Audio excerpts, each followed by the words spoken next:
Hi everyone, and welcome back to my home for the June edition of Ready Together. This month we're going to be talking about special situations that apply to individual families, and I'm happy to have my friend AJ from Fire District 1 here to help me out once again. Hi AJ. Hey Larry, thanks for having me. Well, you're welcome. It's always a pleasure. I enjoy our monthly chats. First off, let's talk about these special situations that you mentioned. Every household's a little different. For example, you might have a infant or young child in your home. Okay.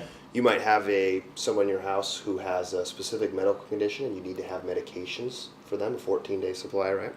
And in your case, a pet. Well, we do have a pet right here. I have Star. Now, hi Star. Say hi. We've already talked about water and food for Star, but are there any other things that I need to be thinking about? Okay, so let's talk about pets. Fortunately, FEMA and some other agencies have made up some brochures to be helpful about these kind of things. Okay, sounds good. Here it is right here. Really boils down to two main points. Okay. Prepare emergency supply kit and plan what to do in a disaster.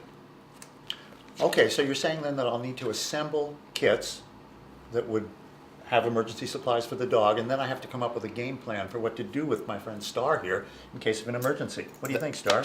That's right, and also keep in mind you'll need one for your home and also a lightweight kit that you could take with you on the move. A portable one. That's okay, right. 2 kits. That's right. So here's the highlights here, Larry. First, food and water, which we already discussed. 14-day supply.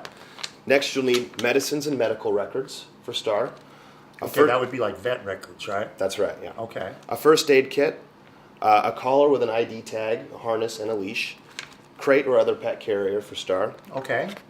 some sanitation supplies, a picture of you and Star together, and then some familiar items for Star to kind of keep her calm in case anything happens. Okay. Well, that sounds good. I could probably assemble those pretty easily. But we'll have a larger one for in the house then and a smaller portable one to be outside That's in case right. something happens when we're out. Exactly. Okay. Well, that's good. Thanks, AJ. Without a list like that, I'm sure I'd forget some things that are important.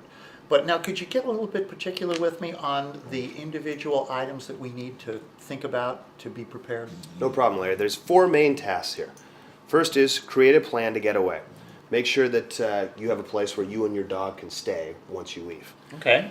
Number 2 is develop a buddy system in case the emergency happens while you're away, maybe a trusted neighbor that could keep an eye on your pet while you're gone. Okay. Number 3 is talk to your pet's veterinarian about emergency planning. Make sure you have a 2-week supply of medications and that you have your pet's medical records on hand. And then lastly, to gather contact information for emergency animal treatment.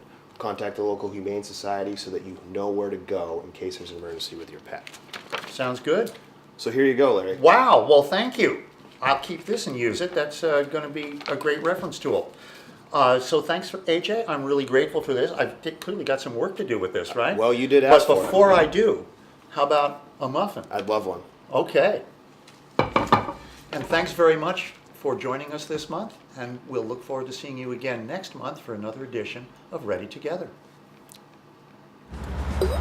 From residential to commercial, from large loss to emergency response. Whenever damage strikes, call on the cleanup team that's faster to any size disaster. ServPro, like it never even happened.